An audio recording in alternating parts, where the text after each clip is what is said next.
Hey guys, Dan Heilman back with another Watcher of Realms video. Today we are going to be talking about some of the changes in the Immortal Codex.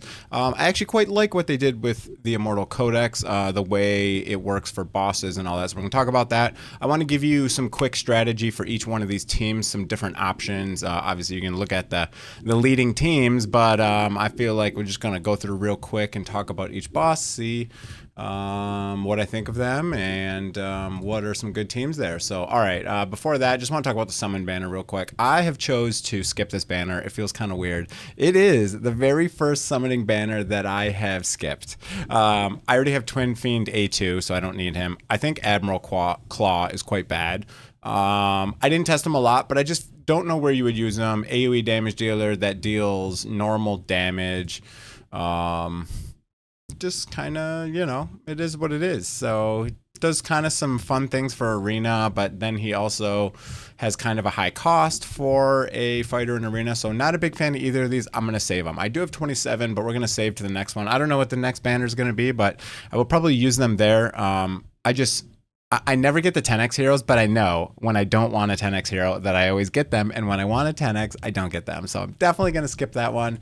I did a couple summons on these on the free-to-play. You guys saw that, but anyways, let's go. So, oh my god, I keep on thinking that's Immortal Codex. They moved it. Okay, Immortal Codex now is in a different location right here.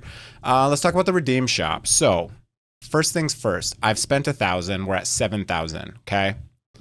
You need 8,000 to get all the Ancients.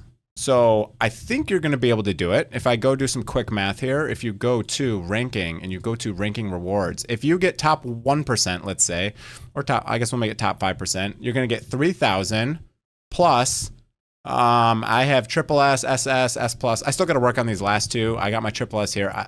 The nice thing about the changes here is you don't have to do it every day. That was awful. Last time when they did it, you had to attack them every single day when they were active, which means a lot of gear swap, especially if you're trying to get triple S. Now, you only need to get triple S one time and that rank stays. I'm a big fan of that. I think that's a huge change, so I think that was a massive improvement. This game has not added a lot of quality of life changes. I know I harp on it every time. I'm not going to talk about it long, but this game has not added a lot of quality of life changes in quite some time. I would love to see saved gear sets or maybe gear snapshotting, meaning when you start something, if you have an auto fight recorded, just remember what gear we had. That's called gear snapshotting. I wish they had something like that. Or when you go in to fight something, give us a screen where we can set up 6-man teams like this and put all the gear on them and then save them. You know, a lot of games have something like that. I think that would be a huge improvement, but that's not the point of this video. We're going to talk about these bosses. Okay, very first thing, Conqueror boss. You can see a lot of people are using Gon, and there are a lot of people are using Cerberus and Ardea. Wow, this guy's A5 Ardea. That is insane. And a lot of people are using Reeve. This is basically the same exact team that I use, except for I use Aatrox here. Not Aatrox, Vladov. That is the team I have. I'll just go through the quick auto. I just want to kind of show you the fight and the positioning and stuff and different teams you're using. So I put down Vlad to give a boost to Ardea, and this is the team I'm using. Now, this is obviously a very endgame team. There's a lot of other teams you can use for this, but this is kind of one of the winning strategies.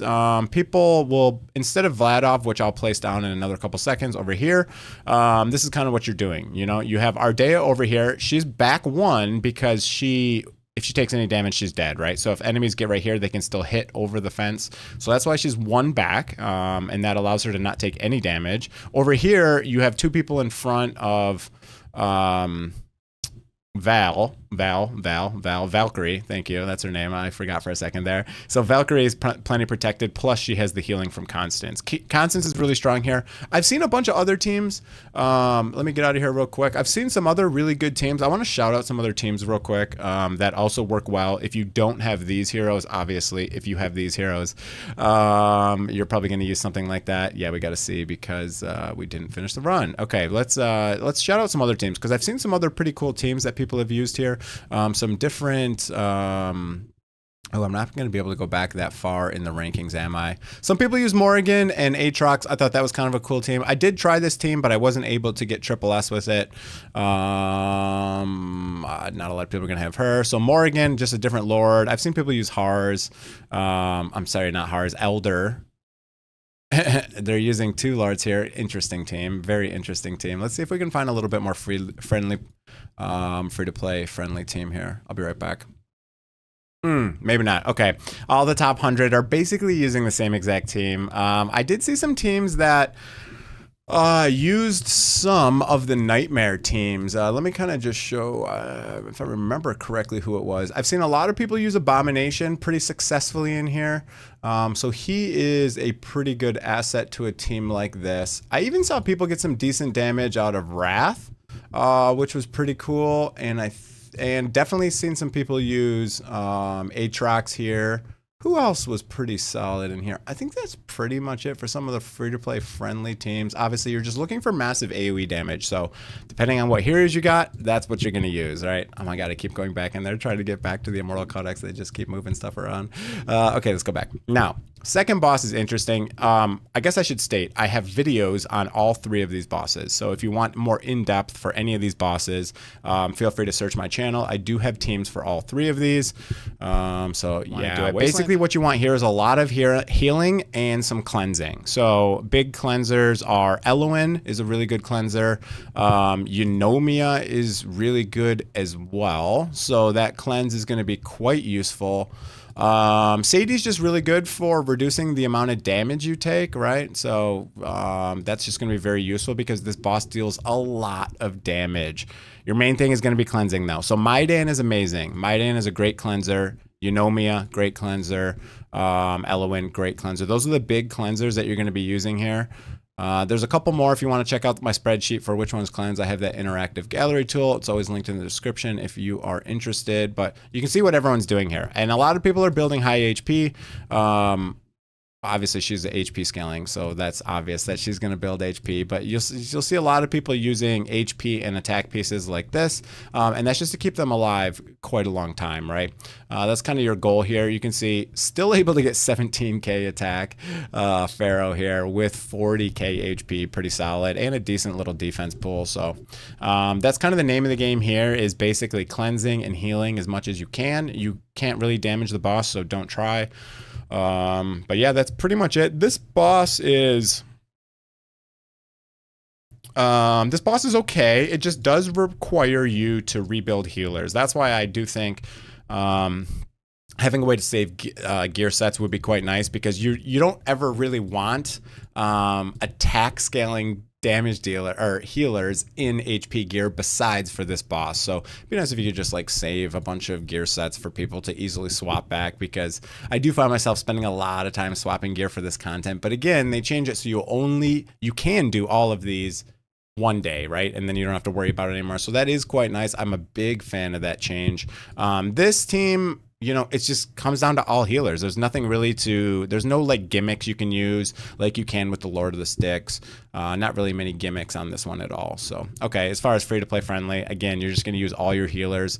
Everyone should have Maidan. I clicked the wrong person. Everyone should have Maidan. She is the most common epic in the entire game, and almost everyone should have her. She's HP healing, and she has a cleanse on her ultimate, so she's just going to be very good in this content. Dispels all debuffs from all allies in range and heals them. Boom. So very, very, very useful there. Okay.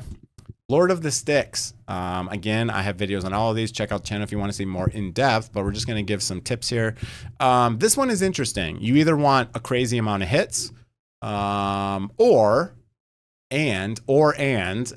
someone like Salazar, someone like Sadie. Again, you can live through the shield if you're able to get a lot of hits on the boss. And then, you know, people use Salazar because when he uses his ultimate, is immortal. So if he uses his ultimate when the boss does their big AoE, he can stop himself from dying. He also can deal, you know, you can see here 512 attack speed, and using this for some extra double hits. So that's a good idea there. And that's what you're going to do there, right? So you just want a lot of hits on this boss. or you want a way to immune through them. Let's see, are people still using Sadie? I don't see a lot of people using Sadie. I see a lot of people using Praetus now. Obviously, not a lot of people are going to have Praetus, but Praetus is just nice because he deals a lot of damage, honestly. So, Eloin, you want Rage Regen. This is, you want a Rage Regen healer so that you can use ultimates often. And again, you want people who do a lot of hits. So if you'll see these people, they probably all have pretty high attack speed. Yep, 416, 365. That's kind of the lowest, but still decent. She's really good to get really high attack speed. Nice.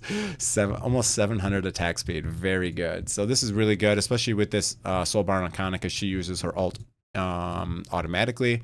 So attack speed everywhere. Very nice. 700 attack speed. Very cool. His name's Screamer. That's funny. Okay, so yeah, a lot of similar teams here yet again. You'll notice a lot of the top 100 teams are basically the same. Hey, cool, look at someone did a Voroth. Let's check out Voroth damage here. 30 mil, not awful, not amazing. Let's see what he got going on there. Okay, he should have a crazy amount of attack speed as well. 500, okay, pretty decent. Crit damage, attack speed, attack, okay. Yeah, so he gets additional attack speed as well when he does this stuff. Oh, 800, wow. Each increasing attack speed by 100, stacks up to 1400. Oh my God, that is an insane amount of attack speed. So that's pretty cool, lots of hits. I've seen people use Tazira as well, another kind of attack speed hero. She basically reduces her attack interval when she uses her ultimate, and she hits very quickly, so that's pretty cool. I'm sure he's using attack speed there. Yep, 700 attack speed yet again. Attack speed, attack speed, attack speed. Very cool. So there's a lot of teams very similar to this, just using a lot of attack speed. Immortal teams can be very good. So if you have Torador, he can be quite good here as well, because his Lord bonus basically gives another chance to hit an extra hit with their basic attack. So that's very good by itself, not to mention that he also gives attack speed for all of the Nightmare team, right? So that's going to be quite a good team as well. Demos is really good. I use this artifact as well. He has high attack speed, and I think it works because it says deals damage 2 times. I think this takes 2 stacks off the shield. I think. Don't quote me on that, or comment below if you know the answer to that. But I believe that's why he is very solid here. I've used him as well. And actually, when he uses his ultimate, he gets a massive pool of HP. And sometimes he can actually live through the explosion from the boss because of his big explosion, or big HP boost from his ultimate there. So that's kind of cool. I have seen mine live many times through it. But yeah, a lot of very similar teams here.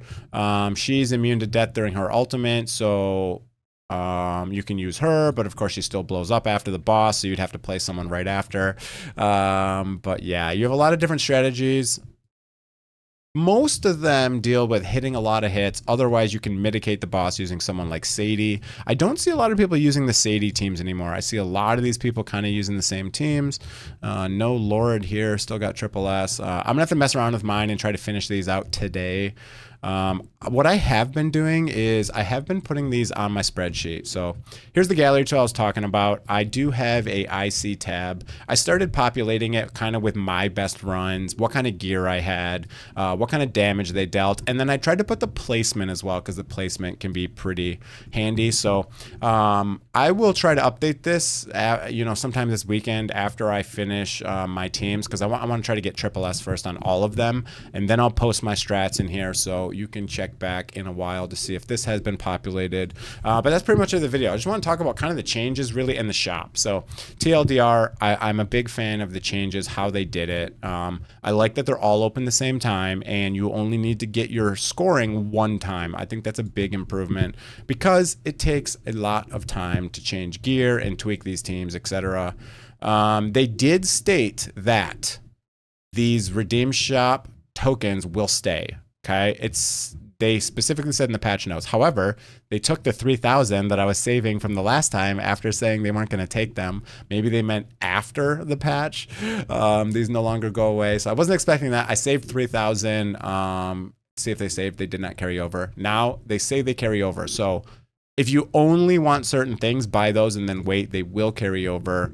At least that's what we've been told in patch notes. So, okay, that's it for the video, guys. I hope you enjoyed it. Just wanted to kind of review all these teams, review the changes. You can get everything in the shop, at least these expensive things, like these top 3 things. These are the things that I think are the most useful here. Obviously, it is actually kind of a lot of stamina. Like if you get max stamina, it's what is that, 4,000 stamina? So it is kind of a lot, but it's also 3,000 tokens. So that takes away from your ancient summoning crystals. I'll let you guys make that decision what you want to buy. I personally think these 3, but I don't know, maybe I don't even care about these. These are usually not that great, and then it forces you to keep bad gear in your inventory. So I'm not a fan of these because they don't work on ancient gear. And I think they're too expensive, 1,000 plus they cost 500,000 gold to use. So, and it seems like they've always been worse for me on the 6 or 7 I've used. So, buy those at your own, free will if you want. But okay, that's it for the video, guys. Hope you enjoyed it. If you did, hit that like and that subscribe button. Have a great day, everyone. See you guys.